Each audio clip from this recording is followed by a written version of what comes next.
21. februarja obeležujemo dan turističnih vodnikov. V preteklih letih smo vas vabili na različne vodene oglede, kjer so vam turistični vodniki predstavili lepote in zanimivosti mesta Kranj. Letos pa bomo zaradi trenutnih razmer obeležili dan s kratko virtualno predstavitvijo mesta, ki ima dolgo 6000-letno zgodovino. Torej vabim vas, da se nam pridružite na virtualnem sprehodu. Predstavili vam bomo najlepše in najatraktivnejše zgodbe mesta po poteh velikih imen Kranja. Le-ta so skozi zgodovino precej vplivala na razvoj in prepoznavnost naše gorenjske prestolnice.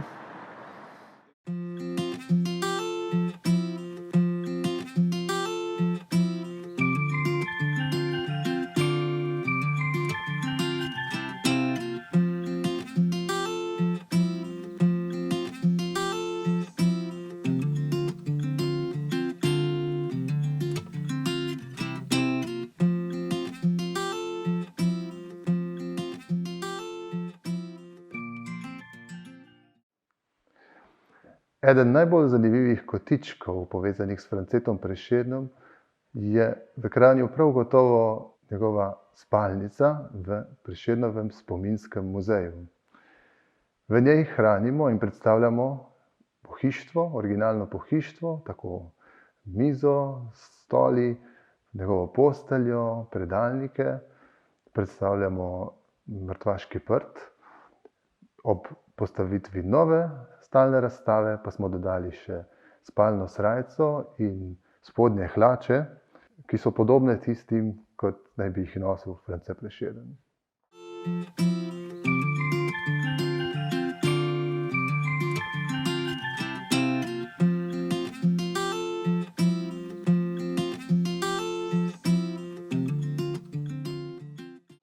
Leta 1839 je Francoska akademija znanosti in umetnosti svetu poslala izum fotografije. Fotografijo je izumil Louis Daguerre in on je delal takrat na posrebrene bakrene plošče. In tudi že istega leta se je Janez Puhar seznanil s to tehniko, ampak je ugotovil, da je baker zanj predrag material in je za predlogo vzel steklo.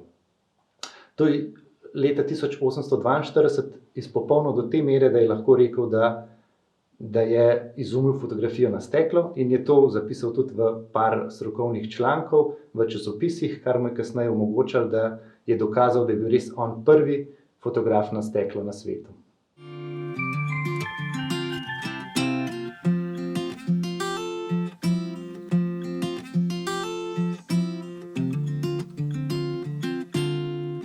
Leta 2005 so v bližini tega gradu Kieselstein, našli izjemno arheološko najdbo. To sta dva lamelna oklepa iz poznega 6. stoletja, ki sta ju nosila pripadnika višje, se pravi vojaške elite. Poleg je sodilo tudi kopjasto orožje, pravzaprav ango. In to je najdba, ki potrjuje, da je bil Kranj, takrat Karnium, zelo pomembna vojaška naselbina, vojaška utrdba, ki je branila prehod čez reko Savo proti Italiji.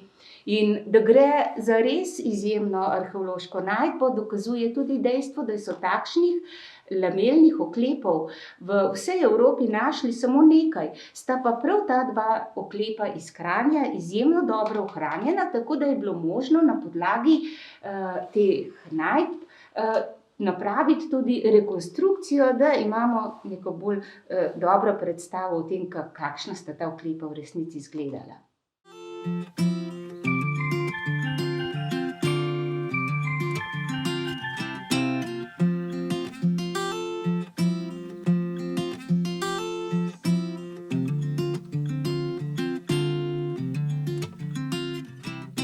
Zdaj se pa nahajamo v Kostnici, ki je ena izmed najbolj zanimivih točk v starem mestnem jedru.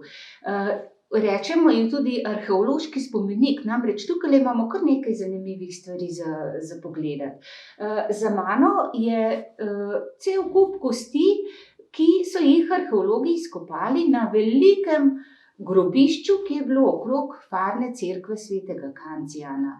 To je bilo eno največjih, če ne celo največje staroslovansko grobišče v vsej srednji Evropi. Je pa v samem arheološkem spomeniku oziroma kostnice, kakor ji rečemo, možno videti več stvari. Tukaj je recimo vidimo temelje te kostniške kapele, cerkvice oziroma njenega spodnjega dela, kripte. Zadaj se skriva ohranjen del kostnice, torej te okrogle stavbe, v katero so shranjevali kosti. Zelo, zelo zanimiva pa je tudi starokrščanska krstilnica, osmerokotna krstilnica. Na drugi strani, ta pa je sodila k tisti cerkvi, ki je stala prav na tem mestu pred današnjo cerkvijo svetega Kancijana in sega v čas pozne antike, v čas 6. stoletja.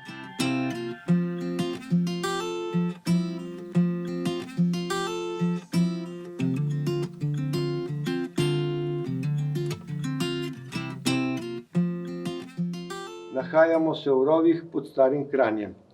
V Kranju imamo 8 rovov, ta, v katerega smo vstopili, bo pa edini, ki je namenjen tudi za turistično dejavnost. Je tako pripravljen, da je tudi za gibalno ovirane možen ogled.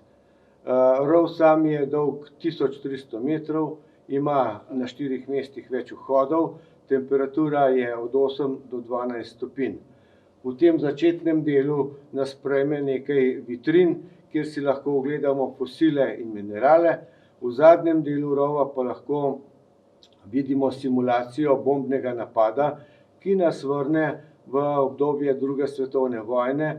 To pomeni, da je bil ta rov zgrajen kot zaklonilnik za meščane mesta Kranj.